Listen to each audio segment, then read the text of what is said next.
KBS 1라디오 신성원의 오늘 세계는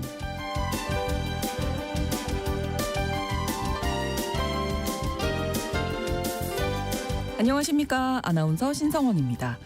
발리우드는 봄베이와 할리우드의 합성어로 인도 영화나 영화 산업을 가리키는 용어입니다. 발리우드 영화에서는 뜬금없이 화려한 군무가 등장하는 등 독특한 개성을 가진 것으로 유명하고요. 또 영화 제작 규모도 어마어마한데요. 그런데 이 발리우드 영화를 볼 수 없는 나라가 있습니다. 바로 인도의 이웃나라죠. 파키스탄입니다. 파키스탄에서는 인도 영화를 비롯한 콘텐츠 방영을 전면 금지했고 이런 상황은 인도 역시 마찬가지라고 하네요. 그런데 최근 인도에서 파키스탄 영화가 개봉될 뻔했었는데 또 무산됐다고 합니다. 두 나라 문화계에 어떤 사정이 있는 건지 통신원 취재수첩에서 알아보겠습니다.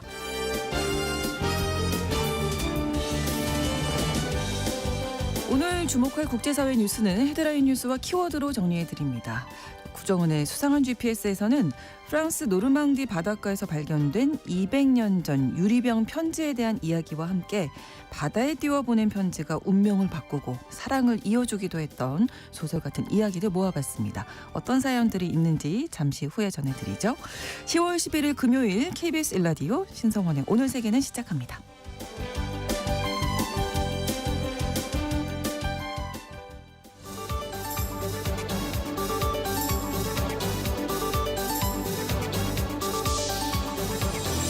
오늘 세계는 헤드라인 뉴스.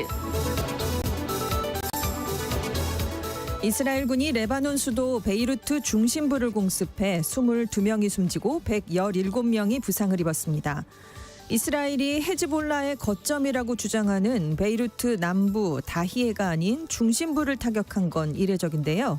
헤즈볼라 고위급 간부인 와피크 사파를 노린 공격이었지만 로이터 통신은 사파가 살아남았다고 보도했습니다.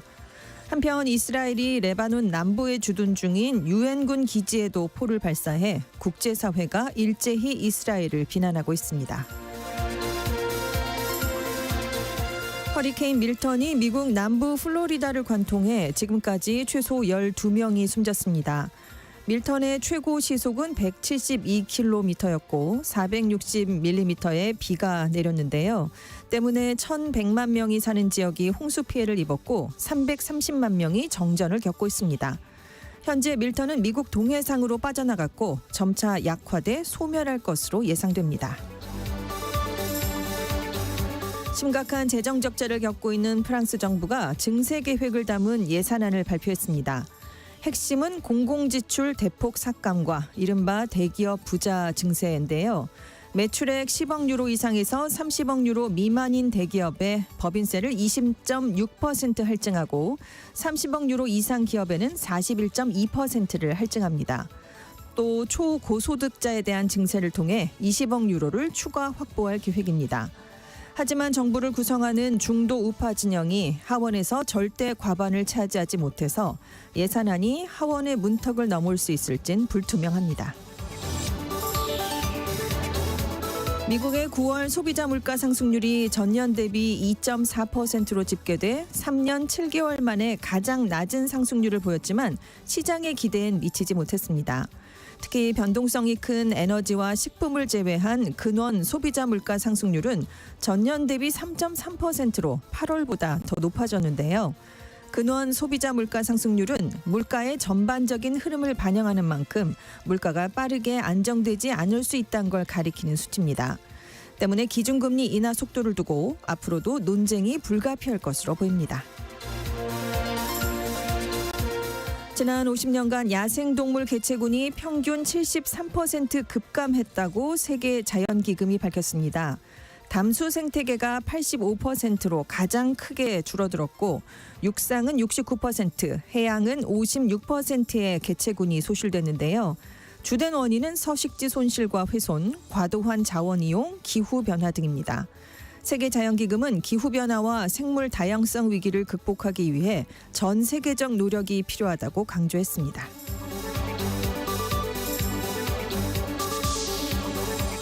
오늘의 헤드라인 뉴스 외신캐스터 전주현 씨가 전해주셨습니다. 이번에는 키워드로 정리한 국제사회 소식 함께 살펴보겠습니다. 첫 번째 키워드는 KK 그리고 K. 네, 한강 예. 작가가 한국인 최초로 예, 너무 반가운 뉴스가. 노벨 문학상을 네. 받았잖아요. 그래서 AP통신이 K-드라마, K-팝에 이어서 K-문학이 부상할 수 있다 이렇게 보도를 했습니다. 네. 한강 작가의 수상이 아카데미상을 탄 봉준호 감독의 영화 기생충, 넷플릭스의 드라마 오징어 게임, 그리고 BTS와 블랙핑크 같은 K-팝 그룹처럼 한국 문화의 세계적 영향력이 커지고 있다는 것을 보여주는 것이다. 이런 평가를 내렸는데요. 프랑스의 르 피가로지는 유력한 후보 명단에서 한강 작가의 이름이 전혀 보이질 않았었다. 온라인 베팅 사이트의 예상을 뒤엎었다라고 보도를 했고요. 리베라스용은 노벨 문학상 심사위원단이 문화 엘리트들을 놀라게 할 것이다 라던 예상이 현실화됐다라고 얘기를 했습니다. 네. 그리고 한강 작가의 소설 작별하지 않는다를 프랑스어로 펴낸 그라세 출판사 측이 언젠가 한 작가가 노벨 문학상을 받을 거라고 우리는 확신했었다라고 환호를 보냈습니다. 네. 영국 일간 가디언도 이 소식을 비중 있게 다루면서 가부장제와 폭력, 슬픔, 인간애 등의 주제를 다양하게 탐구해왔다라고 소개를 했고요. 히라버 시간의 영문판을 펴낸 영국 출판사는 그녀의 작품들이 경이로움이자 선물이다라는 얘기를 내놨습니다. 네.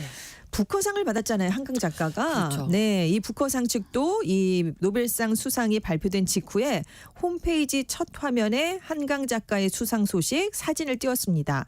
또 작년에 부커상 측과 했던 인터뷰 링크도 게시를 했고요. 네. SNS에 이런 제목을 달았어요. 얼마나 멋진 뉴스인가 오. 하면서 노벨상 위원회에 게시물을 공유했고요. 네. 이 부커상이 영국의 권위 있는 문학상이지 않습니까? 한강 작가가 2016년에 채식주의자로 국제 부문인 인터내셔널상을 한국인 최초로 받았던 적이 있습니다. 네. 지금 옆나라 일본도 아시아 여성 작가로는 최초 수상이다라는 사실을 강조하면서 작품 세계를 상세하게 전하고 있어요. 그리고 일본에서도 인기가 높다라고 얘기를 했고 지금 일본 내 주요 서점 매장에 축 노벨 문학상 수상이라는 슬로건과 함께 네. 한강 작가의 특별 부스가 마련이 됐습니다. 뉴욕타임스도 이력을 자세하게 거론을 했습니다. 그리고 미국 공영 라디오 방송 NPR이 비서구 여성 수상자라는 점에 주목을 했는데요. 이 한강 작가가 유력한 수상 후보로 거론이 되지 못했던 이유로는 노벨 문학상 수상자를 배출하지 못했던 한국 출신이고 또 노벨 문학상에서 주목을 크게 못 받아온 비백인 여성이기 때문이다라는 분석이 나왔습니다. 네, 네. 특히 프랑스 일간 웨스트 프랑스는 노벨 문학상은 서구적이고 남성적인 시각이 지배적이었다. 그동안 노벨 문학상 수상자 중에 한강 작가보다 먼저 상을 받은 여성은 17명에 불과했다라는 분석을 내놨는데요. 소수인 여성 수상자들마저 주로 서구 언어를 사용하는 작가들이었다라는 얘기가 나오고 있습니다. 그 CNN은 올해 54세인 한강 작가의 나이가 역대 수상자 중에서 젊다라는 것을 주목을 했는데요. 네. 한강 작가보다 더 젊은 나이에 문학상을 받은 작가는 3명밖에 없습니다. 네. 네. 아까 뭐 일본 주요 서점 매장에 한강 작가 특설 부스가 네. 설치됐다고 하셨는데 우리나라에서도 지금 아우. 예, 서점이 북적북적하고요. 온라인 서점도 한때 마비가 됐을 정도라고 합니다. 그렇습니다. 자, 이 한강 작가와 함께 이 작품을 번역한 번역가가 또 중요하잖아요. 네. 데보라 스미스 씨도 주목을 받고 있죠. 그렇습니다. 부커상을 받은 채식주의자를 번역한 번역가가 영국인인 데보라 스미스 씨인데요. 네. 영국 케임브리지 대학에서 영문학을 전공을 했고요. 런던대에서 한국문학 박사과정을 마쳤습니다. 26살이던 2014년부터 이제 전문 번역가로 활동을 하기 시작했는데 그때 한국이나 한국 문학에 전혀 모르는 채로 한국 작품 번역에 뛰어들었다고 해요. 오. 내가 책을 읽어본 적이 없는 나라 중에서도 한국이 상대적으로 부유한 선진국인 것으로 봐서 앞으로 문학계가 활발해질 것으로 짐작했다라고 정말 선견지명이죠. 그러네요. 네. 박사과정 2년 차가 돼서야 더듬더듬 한국 소설을 읽을 수 있게 됐었다고 합니다. 그리고 2014년에 영국 런던 도서전을 계기로 이제 번역 전문가로 활동을 하기 시작했는데 그때 우리나라가 행사의 주빈국으로 지정이 됐었어요. 그래서 관계자들이 영국에서 활동하고 있는 한국 문학 번역자를 급하게 수소문했는데 마침 그 직전 해에 채식주의자 번역 샘플을 현지 출판사에 보냈던 일이 알려져서 출간이 성사됐었다고 합니다. 이 운명이 뭔가 맞는 것 같아요. 그렇죠. 예. 이 한강 작가도 역시 데보라 스미스 씨의 번역을 신뢰한다라고 얘기를 했는데 네. 부커상을 받은 직후에 저는 소설에서 톤과 목소리를 담는 게 중요하다고 생각하는데 데보라 씨의 번역이 그렇다. 악몽을 이탈릭체로 독백하는 부분의 느낌을 제 감정, 그 톤 그대로 번역을 하셨다라고 느꼈고 마음이 통했다고 느껴서 굉장히 신뢰를 갖게 됐다. 이렇게 얘기를 한 적이 있습니다. 작가가 직접 이렇게 하면 정말 최고의 찬사잖아요. 그렇죠. 네네. 아무튼 뭐 한강 작가의 노벨 문학상 수상 다시 한번 축하드리고 네네. 저희가 뉴스 첫 번째 뉴스는 항상 조금 우울한 뉴스로 시작을 했는데 이렇게 기분 좋은 소식 시작할 수 있어서 저도 뿌듯합니다. 네, 그렇습니다. 아무 제가 한 일은 없지만, 없지만 괜히 기분이 자랑스럽고, 좋네요. 네. 네, 오늘 시작이. 네. 자, 두 번째 키워드입니다. 어디선가 해리스에 무슨 일이 생기면 틀림없이 나타난다. 오바마. 네, 오바마 전 대통령인데요. 이게 원래는 그 뭐 영화 홍반장이죠. 네. 홍반장인데 해결사로 이제 오바마 전 대통령이 등판을 하게 됐는데요. 그렇군요. 왜냐하면 트럼프 전 대통령이 경합주에서 상승세를 보이고 있다는 여론조사 결과가 나오고 있기 때문입니다. 네. 그동안 북부의 러스트벨트 제조업 쇠락 지역에서는 해리스 부통령, 그리고 이제 일조량이 많은 남부의 썬벨트 지역에서는 트럼프 전 대통령이 우위를 보이는 구도였는데요. 네. 이제 선거가 얼마 안 남았거든요, 정말. 근데 그렇죠. 트럼프 후보가 두 지역 모두에서 우세를 보인다는 조사가 지금 잇따라 나오고 있습니다. 오. 의회 전문 매체 더힐, 에머슨 대가 5일에서 8일까지 경합주 7곳에서 투표 의향층 유권자를 대상으로 지금 설문조사를 해봤더니 5곳에서 트럼프 전 대통령이 1 내지 2%포인트 앞섰고요. 미시간과 위스콘신 2곳에서는 동률, 네바다에서만 해리스 부통령이 1%포인트 앞섰습니다. 물론 다 오차범위 아니거든요. 그렇죠. 그래서 사실상 동률이다라고 봐야 되지만 지금 상승세를 타고 있다는 게 중요한 거거든요. 한때 조금 차이가 그렇습니다. 났었거든요. 네. 8월에만 해도 트럼프 해리스 후보가 3승 1무 3패로 동률이었는데 네. 9월 들어서는 트럼프 후보가 4승 1무 2패, 이번 조사에서는 4승 2무 1패 이렇게 좀 더 계속 앞서가고 있다는 게 지금 중요하게 눈여겨봐야 될 대목인데요. 에머슨 대 여론조사팀은 해리스가 아시아계 유권자, 젊은 유권자 사이에서는 바이든 대통령보다 강세지만 무당층 또 고령 유권자 사이에서는 바이든 대통령의 2020년 지지율에 미치지 못하고 있다라는 분석을 내놨습니다. 네. 그리고 전날 퀴니피엑대가 공개한 러스트벨트 3곳의 여론조사에서도 트럼프 후보가 지금 2곳에서 높은 지지율을 더 가져갔거든요. 근데 9월에 했던 같은 조사에서는 해리스 부통령이 박빙으로 앞서 있었습니다. 지금 상황이 뒤집어졌다라는 게 중요하고요. 네. 펜실베이니아주의 경우도 9월에는 해리스 부통령이 6%포인트 차로 앞섰는데 네. 이번에는 격차가 절반으로 확 줄어들었습니다. 당연히 민주당은 비상이 걸렸거든요. 그렇겠네요. 네. 그래서 결국 오바마 전 미국 대통령이 오늘부터 대선 당일까지 경합주를 중심으로 지원 유세를 가게 됩니다. 네. 근데 이제 민주당 전당대회에 나와서 지원 연설을 하긴 했지만 오바마 전 대통령이 직접 현장을 누비면서 지원 유세를 하는 건 이번이 처음인데요.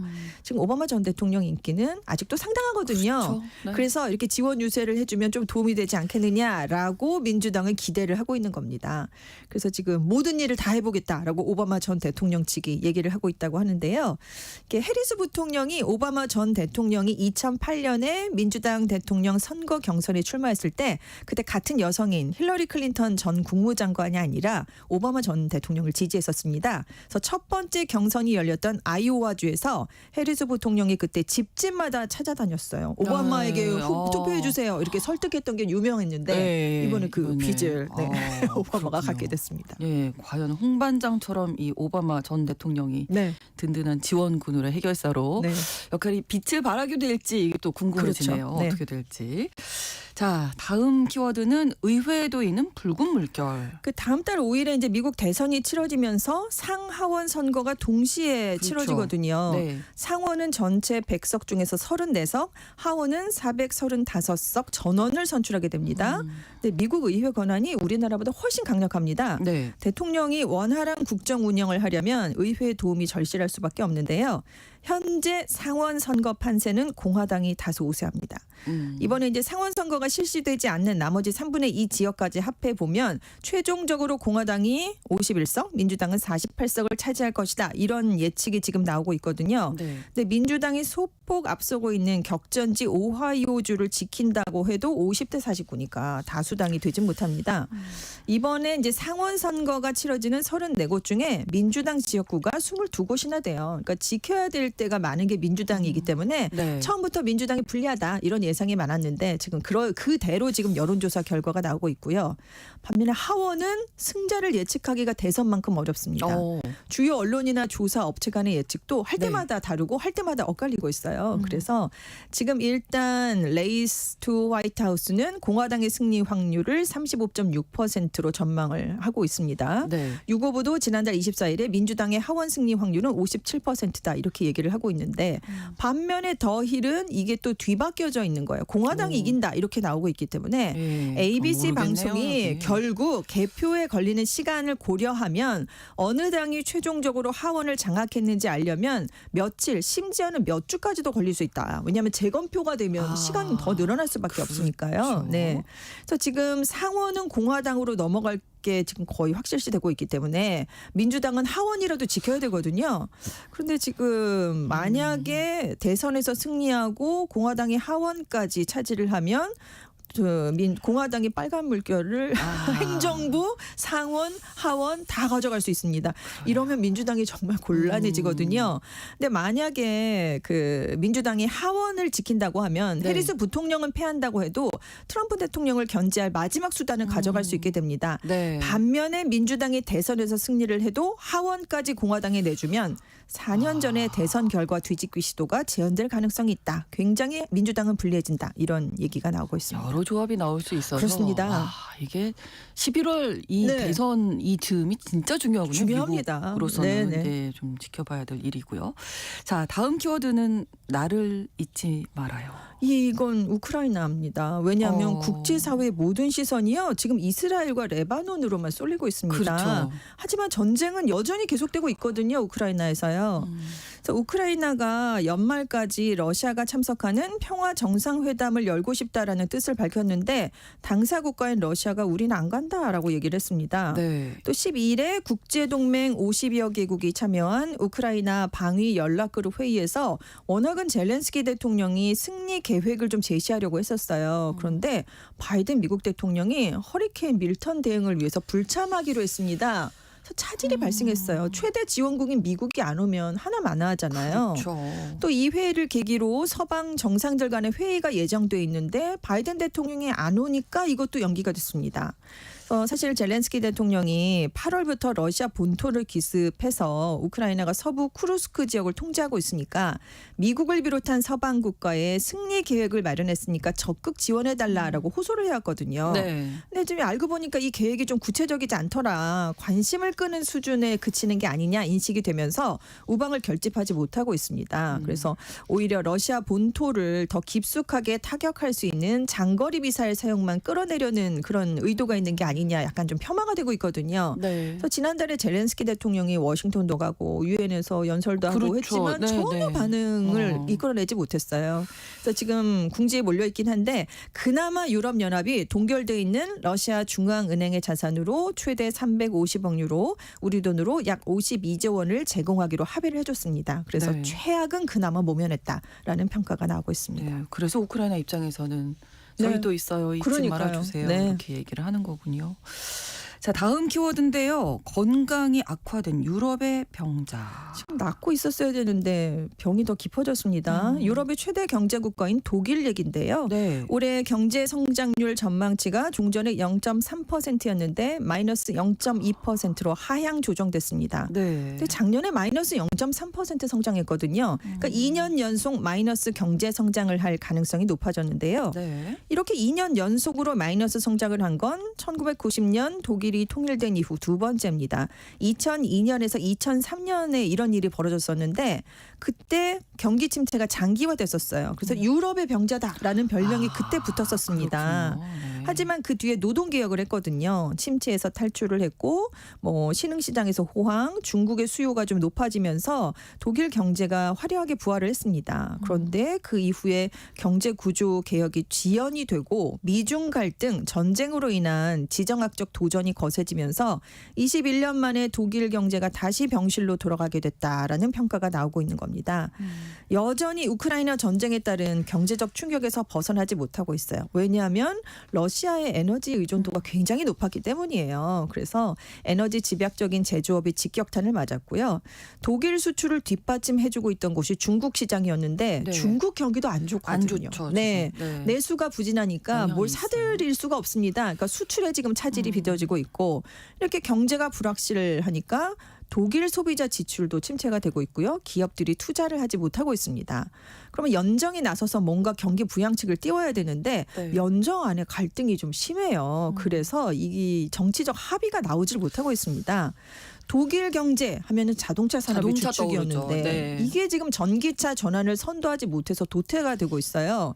독일 명차 브랜드인 BMW, 메르세데스, 포르쉐, 폭스바겐의 시가총액을 다 합쳐도 미국 테슬라의 절반에 못 미치는 결과가 나오고 있습니다. 그렇군요. 폭스바겐은 창사 이후 처음으로 독일 공장 폐쇄를 검토하고 있어요. 이게 정말 독일 자동차 시장의 위기를 보여주는 대표적인 사건인데요. 그렇죠. 독일 안팎에서는 독일이 과거의 성장 모델에만 안주하면서 불황의 늪에 빠졌다 이런 경고가 나오고 있어요. 그래서 당장 경제 개혁에 착수를 해라. 특히 다른 유럽 지역에 비해서 뒤처진 디지털 인프라를 개선해야 된다라는 권고안이 나오고 있습니다. 네.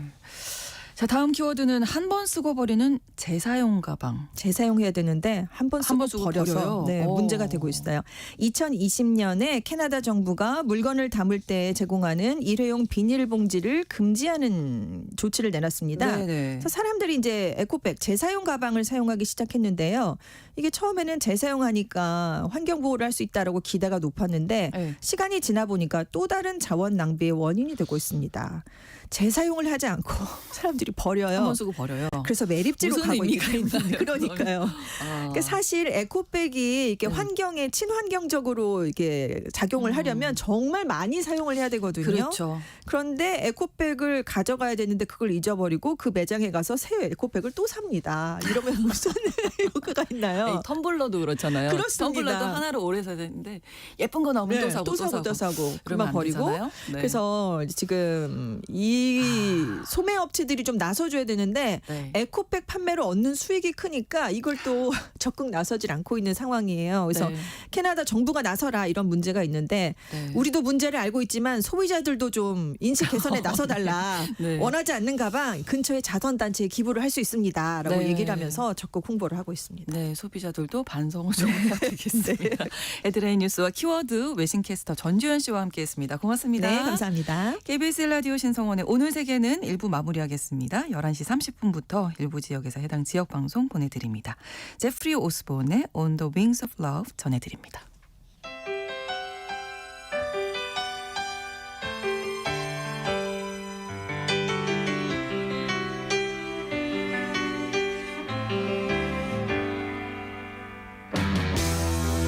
Just smile for me and let the day begin. You are the sunshine that lights my heart within. And I'm sure that you're an angel in disguise. Come take my hand and together we will ride. On the wings of love, up and above the clouds, the only way to fly is on the wings of love. On the wings of love, only the two of us together flying high, flying high upon the wings of love.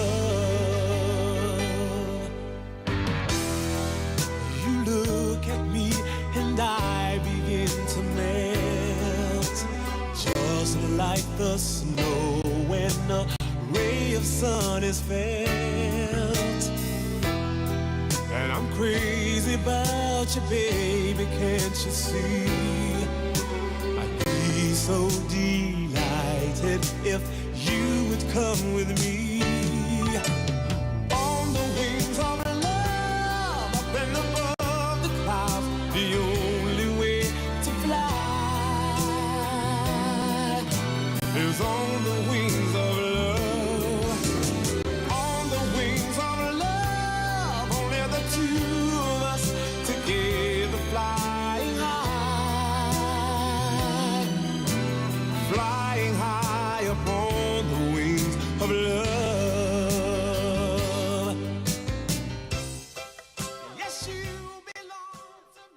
지금 시각은 11시 30분입니다. KBS Ladies and gentlemen.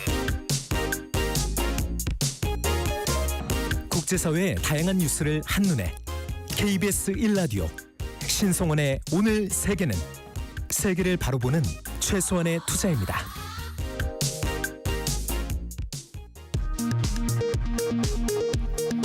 이 시각 라디오 정보센터 뉴스입니다. 11.6 재보궐선거 사전투표가 오늘부터 이틀간 실시됩니다. 국민의힘은 자신들이 발전, 통합 공생을 실현할 수 있는 정당이라며 지지를 호소했고, 더불어민주당은 이번 선거가 정부 여당에 대한 2차 정권 심판 선거라며 지지를 호소했습니다. 더불어민주당 박찬대 원내대표는 한동훈 국민의힘 대표를 향해 재보궐선거 이후 윤석열 대통령과 독대할 때 김건희 여사 특검법과 해병대원 특검법을 수용하라고 건의하시고 설득해 주시길 바란다고 밝혔습니다. 국민의힘 추경호 원내대표는 더불어민주당이 김건희 여사를 겨냥해 추진하는 상설특검에 대해 권한쟁의 심판 청구와 가처분 신청 등 사용할 수 있는 모든 법적 조치를 강구하겠다고 밝혔습니다. 한국인 최초로 노벨문학상을 수상한 소설가 한강 씨는 노벨상 측과의 전화 인터뷰를 통해 매우 놀랍고 영광스럽다면서 작가들의 모든 노력과 힘이 영감이 됐다고 소감을 밝혔습니다.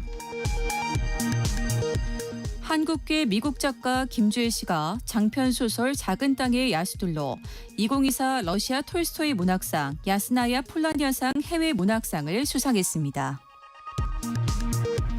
한국은행 금융통화위원회가 기준금리를 기존의 연 3.5%에서 연 3.25%로 0.25%포인트 내렸습니다. 통화긴축 기조는 3년 2개월 만에 완화로 전환됐습니다. 지난달 외국인은 국내 상장 주식 7조 3,610억 원을 순매도해 두 달 연속 순매도를 이어갔습니다. 지금까지 라디오 정보센터 뉴스 정한다였습니다.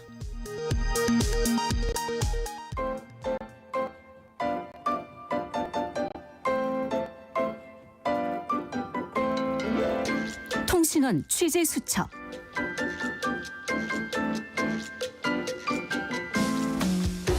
통신원 취재 수첩, 오늘은 파키스탄 카라치 박성준 통신원 연결하겠습니다. 안녕하세요. 안녕하세요. 네, 이 파키스탄에서 중국인들을 노린 폭탄 테러가 발생했다면서요? 네, 지난주 일요일 저녁 카라치 국제공항 인근에서 엄청난 폭발음이 났고 도시 전역에 그 소리가 들릴 정도였습니다. 네. 폭발로 인해 차량에 불이 붙고 최소 2명이 사망했는데 모두 중국인이었습니다. 중국 대사관은 이 공격이 전력회사의 중국 직원을 태우는 호송대를 포적으로 삼았다고 밝혔습니다.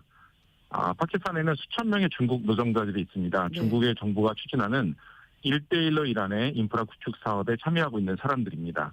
이런 중국인들이 테러의 표적이 되는 여러 가지 이유가 있는데요. 네.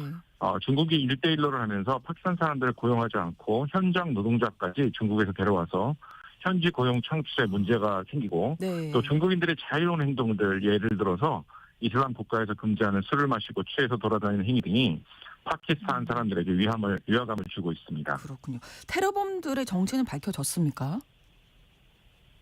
네, 발루치스탄 지역에 1대1로 프로젝트를 많이 하는데 발루치족 분리주의 무장 조직인 발루치스탄 해방군이 테러의 배후라고 자신들이 밝혔습니다. 네.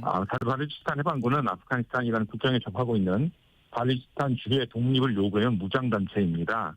경찰은 발루치스탄 해방군이 적대적인 외국 정보기관의 도움을 받고 있다는 것으로 말하고 있고요. 네. 또한 지도자들은 자살폭탄 테러범을 세뇌하여 파키스탄과 중국의 관계를 훼손하고 테러를 퍼뜨리고 파키스탄의 안보와 경제를 불안정하게 만들고 재정적 이익을 얻으려고 한 것으로 보고 있습니다. 파키스탄 수도 이슬라마바드에서는 오늘 15일부터 중국과 러시아가 주도하는 상하이 협력기구 정상회의가 열립니다. 파키스탄 연방정부는 정상회의에 참석하는 대표단의 안전과 보호 보장을 위해서 10월 14일부터 수도에서는 3일간의 휴일을 따로 발표했습니다. 네. 자, 또 다른 소식도 준비를 하셨는데, 인도에서 개봉될 예정이던 파키스탄 이 블록버스터 영화 개봉이 보류됐다고요? 이건 어떤 일입니까? 네, 그렇습니다. 해당 영화는 1979년 번자버 영화로 리메이크한 마울라 자트의 전설이라는 작품인데요. 파키스탄 역사상 가장 높은 수익을 올린 영화입니다. 네. 이 영화는 수요일 인도 북부 펀잡주에서 개봉될 예정이었습니다. 예정대로 개봉됐다면 무려 10년 만에 인도 국장에서 개봉되는 첫 번째 파키스탄 영화가 될 뻔했습니다. 네. 이 영화는 원래 2022년 인도에서 개봉될 예정이었으나 지난달 제작자가 인도 국장에서 개봉될 것을 발표할 때까지는 상영이 무기한 연기된 상태였습니다. 네. 영화 상영이 왜 보류되는지 현재 밝혀지진 않았는데요. 네. 현재 이웃 국가들과 냉랭한 관계를 유지하고 있으며 국가 간의 긴장이 있는 상태로 이런 문화 교류의 문제들은 정치적인 상황으로 인해서 많은 영향이 있을 것으로 보고 있습니다. 네.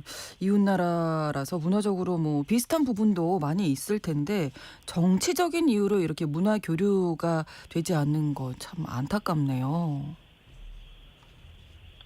네, 사실 파키스탄과 인도는 정치 군사적으로 늘 긴장감이 있습니다. 네. 하지만 문화적으로 서로 공유하는 것이 많은 나라입니다. 파키스탄의 공용어인 우르두어는 인도의 힌디어와 말하는 것은 같고 문자만 다릅니다. 그렇군요. 그리고 지역의 언어인 펀자브와 신드어는 두 국가가 같이 사용하는 종족 언어이기도 합니다. 네. 그래서 대화하는 것은 99% 가능합니다. 그렇군요. 언어가 네. 통하니까 서로 영화를 공유하는데도 불편함이 없습니다. 또 파키스탄이 이슬람 국가임에도 불구하고 인도와 서로 문화를 공유하는 것도 있는데요. 네. 예를 들어서 파키스탄의 결혼식에서는 인도풍의 전통 옷인 사리, 즉 여성의 허리 부분을 보이는 전통 옷인데요. 이것을 흔히 볼 수 있습니다. 두 나라의 공연자들은 영화, 음악 프로젝트를 함께 작업하면서 여러 가지 국경을 넘는 협업의 역사도 가지고 있는데요. 또 2010년 인도 영화에서는 파키스탄 배도 추방하기도 하고 네. 또 2019년에는 카슈미르 폭탄 테러로 인해서 군사적 긴장감이 높아지면서 파키스탄이 인도 영화를 금지하기도 하고 여러 가지 협업은 있었으나 중단되기도 했습니다. 그래서 정치적인 영화로 이슈로 영화 상영이 많이 금지됐기는 하지만 네. 이미 젊은이들은 온라인을 통해서 교류를 이어가고 있습니다. 그렇죠. 네. 언제든지 다양한 문화를 접할 수 있는 온라인상에서는 현재 정치적인 이슈는 큰 의미가 없는 것으로 보고 있습니다. 대화도 이렇게 가능할 정도로 많이 공유가 될 것 같은데 뭐 정치적인 이유로 이렇다니까 정말 안타깝고 문화를 뭐 공유하고자 하는 이런 마음은 그 어떤 것도 뭐 막을 수가 없으니까요. 알겠습니다. 소식 여기까지 듣겠습니다. 고맙습니다. 네, 감사합니다. 네, 파키스탄 카라치에서 박성준 통신원이 전해드렸습니다.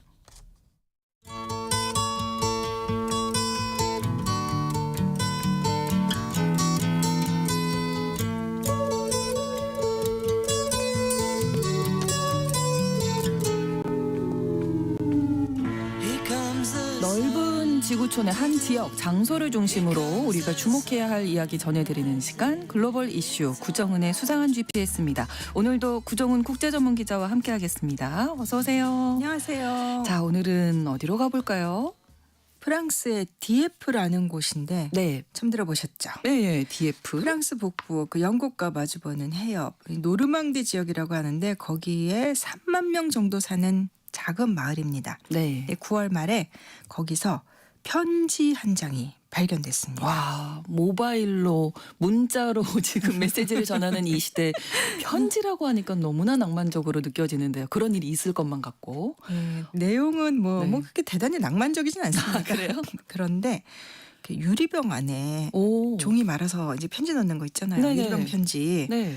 근데 이 DF라는 곳에 고대 유적지가 있대요. 근데 거기서 고고학 발굴 작업을 하던 사람들이 작은 유리병을 발견했는데 네. 그 안에 이제 메시지가 있었던 거예요. 오. 근데 뭐 이제 고대로부터 온 건 아니고 그래도 뭐 한 200년 전인 1825년의 메시지였습니다. 네. 당시에 이 지역 유적에서 페레라는 고고학자가 발굴 작업을 하고 있었나 봐요. 200년 네. 전에. 네. 이 광대한 곳에서 나는 연구를 계속하고 있다. 이런 내용을 종이에 써가지고 병에 담아가지고 놔뒀던 거죠. 네.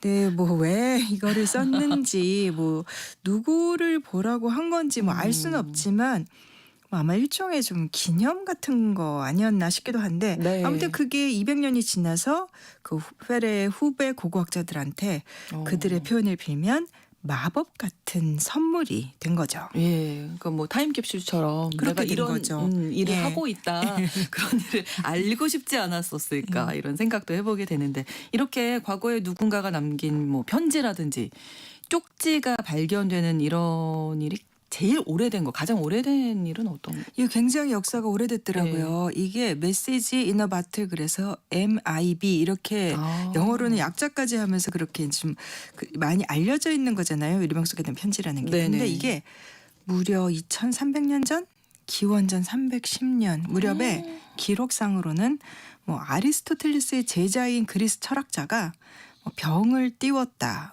근데 그때 병을 이 테오프라스토스라는 사람인데요. 이름도 어렵네요. 지중해가 어떻게 형성됐는지 혹시 이 지중해 물이 이 대서양 쪽에서 넘어온 건지 알아보려고 했다고 하는 그런 기록이 있고요. 그렇군요. 그리고 또 그 크리스토퍼 콜럼버스가 이제 아메리카에서 돌아오는 길에 유럽으로 오는 길에 심한 폭풍우를 만났대요. 네. 근데 이렇게 신대륙을 발견했는데 뭐 자기네들 주장 신대륙이지만 어쨌건 그거를 유럽에 알리지 못하면 안 되니까 그렇죠. 그 사실을 양피지에 써가지고 이제 자기 항해에 돈을 대줬던 그 스페인의 이사벨라 여왕에게 전해지길 바라면서 네.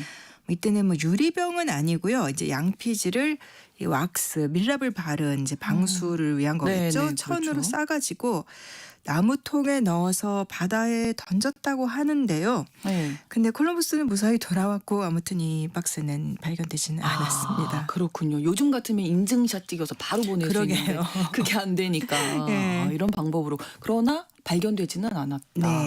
근데 이렇게 바다에 띄운 편지가 발견된 사례도 없을까요? 발견된 사례 많아요. 찾아보니까 띄운 사람도 정말 많고 발견된 것도 그래요? 꽤나 많더라고요. 네. 그 우드로 윌슨 미국 대통령의 조카가 여성인데 네. 이 프랜시스 그레이슨이라는 여성이에요.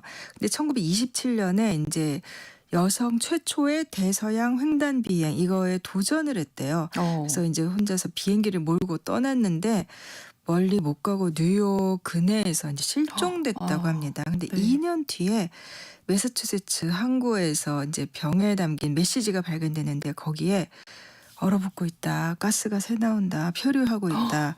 그래서 그레이슨 이렇게 서명이 있었다는 거예요. 그래서 나중에 이 여성이 직접 쓴 걸로 확인이 됐고 네. 그다음에 또 2차 대전 때 뭐 이탈리아 병사가 띄운 병이 뭐 몇 년 지나서 발견된 사례도 있고 뭐 호주에도 비슷한 사례들이 있고 생각보다는 발견된 사례들이 좀 있더라고요. 예, 우리가 영화나 뭐 드라마 뭐 작품 속에서 많이 예. 봐서 이게 실제로 그렇게 발견이 되려나 싶었는데 많이 발견되는군요. 예, 좀 근데 시차가 좀 많기는 합니다. 네. 난파당한 사람들이 병에다 소식을 알려서 실제로 구조되는 이런 얘기도 있나요? 있어요. 오. 그게 너무 신기한데 역시 그 19세기 말의 일인데 네. 스코틀랜드 북부에 세인트 킬다라는 섬이 있어요. 네. 유네스코 세계유산이라고 하는데 사진을 찾아보니까 좀 뭐랄까 경치가 굉장히 스산하고 또 뭐 아름답고 좀 황량하고 이런 곳이더라고요.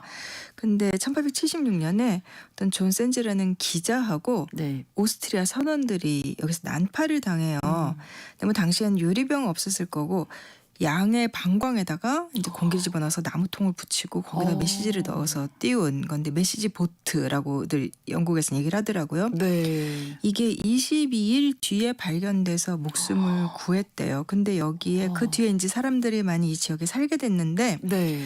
이 섬을 찾아간 사람들이 그 뒤로도 이 사실이 영국에서 많이 알려졌었나 봐요. 그래서 세인트 킬다 메일보트라고 불리는 일종의 놀이 같은 이제 기념 의식을 많이 했다고 합니다. 와, 이렇게 목숨까지 구하는 뭐든지 한번 해봐야 되는 예. 거예요. 근데 이 섬에서 이런 의식이 지금도 계속 이어지고 근데 있나요? 이 섬이 굉장히 좀 춥고 척박한 곳이어서 네. 뭐 사람들이 한때 그렇게 일부 거주는 했지만 이제 계속 사실 살기는 어려운 네, 곳이군요. 다 떠나고 네. 1930년에 이제 마지막으로 남아있던 주민들 몇몇도 투표를 해서 그냥 다 다른 곳으로 옮겨갔다고 해요. 네. 근데 2010년에 이제 환경 보전을 위한 기금이 있는데 스코틀랜드 내셔널 트러스트라고 여기 소속돼 있는 학자가 네. 이 세인트 킬다 철수 80년을 기념해서 그 메이보트랑 비슷한 방식으로 이렇게 부유물을 만들어서 메시지를 담아서 물에 띄웠다고 합니다. 네. 근데 이때 어떤 누구한테 보낸 거냐면 섬과 인연이 있는 이 섬에 추억이 있는 사람들이나 섬에 살았던 사람들이나 7명한테 보내는 엽서를 이제 써서 작은 이제 방수 보트에 넣어서 보낸 건데 네.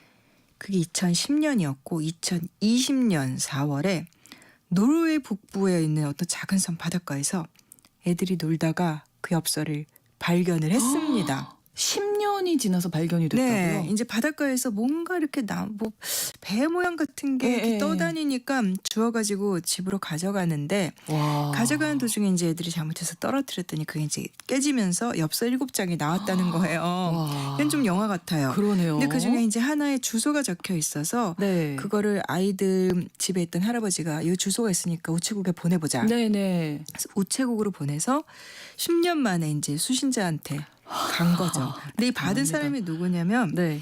이 내셔널 트러스트 이거를 후원하던 사람 중에 이제 5살 때 이 섬을 떠났던 사람이 있었어요. 네. 그래서 그 사람은 이제 뒤에 어린 시절에 떠났지만 그래도 그 섬의 환경 보호를 위해서 이런 기금 같은 데 후원도 돈을 하고. 내고 그러니까 그 기금에 소속돼 있던 학자가 80년 지나서 이제 뭐 편지도 쓰고 그러니까 이미 2010년에 이 학자가 편지를 썼을 때도 아마 이분은 그러니까 최소한 85세였겠죠. 네네. 네, 근데 안타깝지만 이 수신자 이 기금을 보내줬던 사람은 2013년에 뭐 이미 사망했고 이제 2020년에 편지는 아들이 받았다고 합니다. 와, 정말 영화 같고 동화 같은 네. 그런 이야기도 예. 있었네요.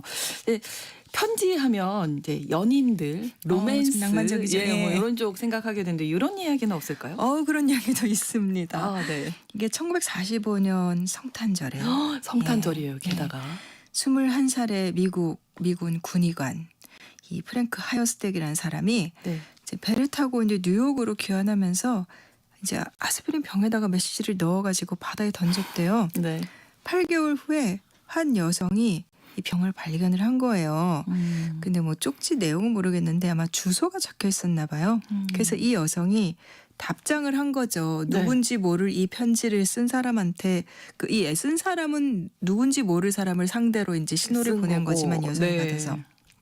그래서 두 사람이 연락이 닿아가지고 병을 띄운 남성이 이제 1952년에 7년 만에 이 여성을 찾아갑니다. 근데 그때 마침 와. 또 둘 다 젊은 남녀였나 봐요. 그래서 당시에 그러니까요. 뭐 미국 언론들이 이거는 뭐 믿기지 않을 정도로 로맨틱한 얘기다. 막 이렇게 네, 막 네. 보도도 엄청나게 하고 근데 이제 언론이 너무 관심을 보였나 봐요. 두 사람이 이제 조금 사귀다가 헤어졌고 각자 다른 너무 사람과 관심을 보이면 안 되는데. 네, 각자 다른 사람과 결혼했다는 스토리가 남아 있고요. 와, 대단하네요. 예, 네.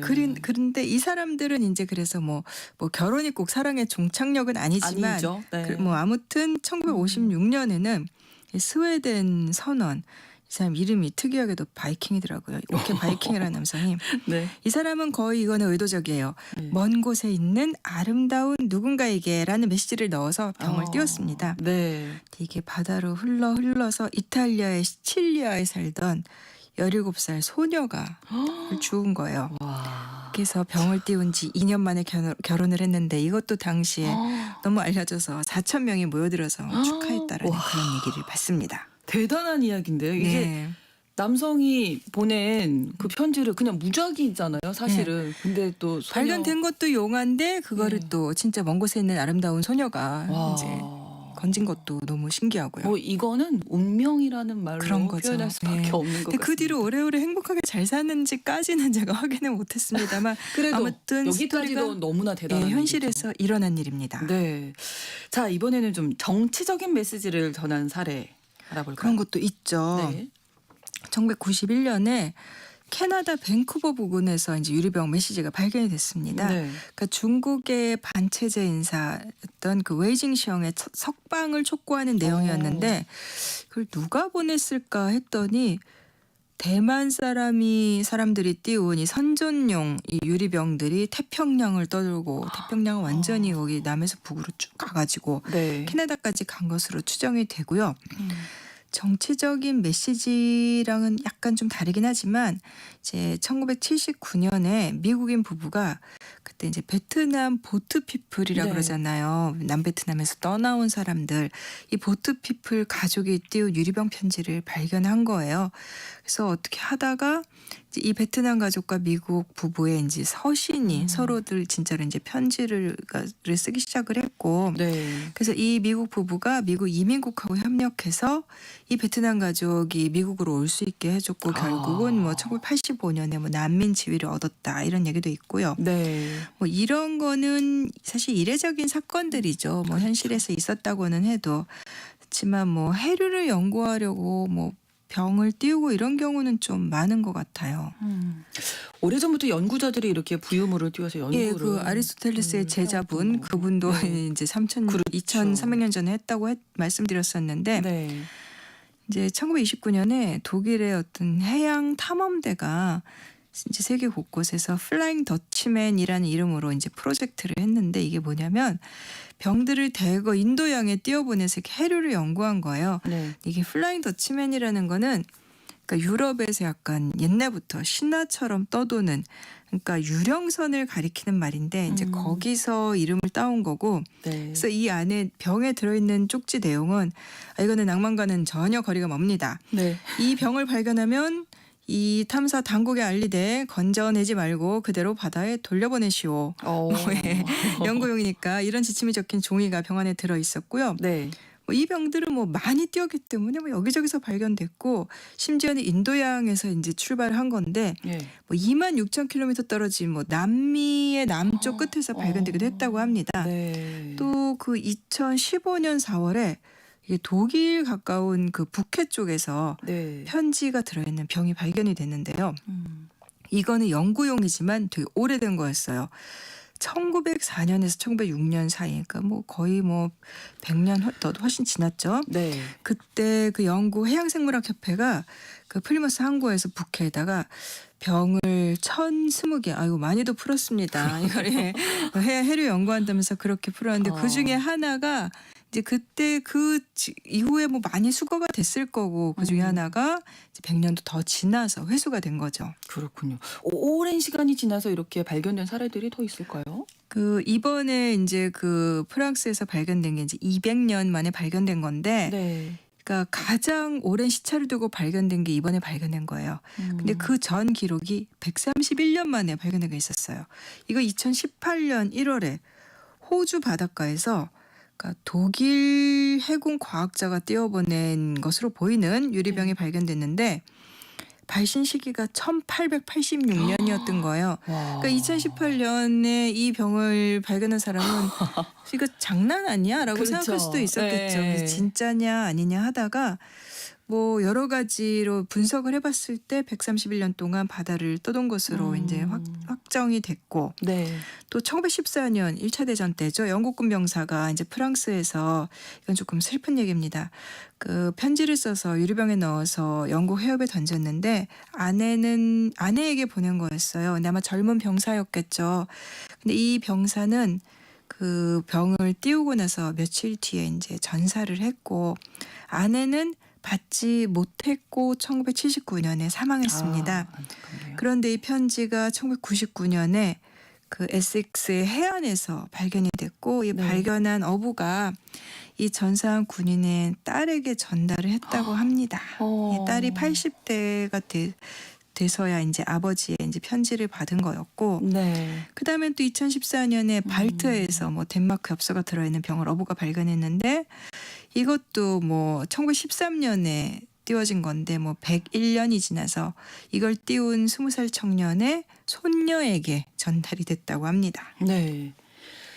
저는 뭐 참 좋은 얘기고 너무나 드라마틱한 이야기인데 이게 자꾸 바다로 보내면 쓰레기가 그렇죠. 되지 않을까 그렇지. 이런 걱정도 좀 되거든요. 이게 다들 그래서 좀 해보고 싶긴 하지만 네, 네. 그러니까 1900년대 이후에 이제 하양학자들이 대량으로 살포한 걸 비롯해서 네. 온갖 이렇게 메시지나 정보를 담아갖고 띄운 게 받으러 간 게 600만 개는 된다는 거예요.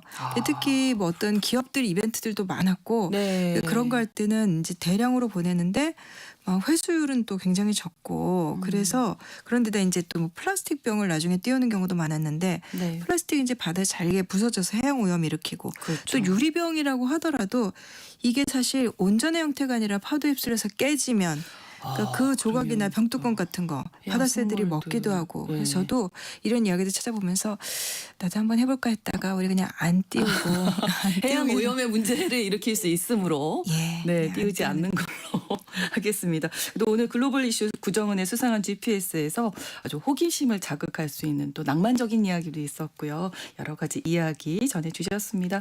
구정은 국제전문기자와 함께했습니다. 고맙습니다. 감사합니다.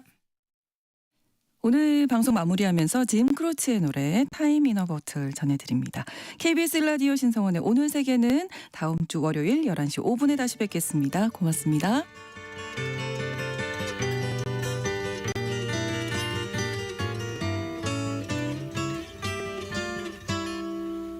If I could save time in a bottle, the first thing that I'd like to do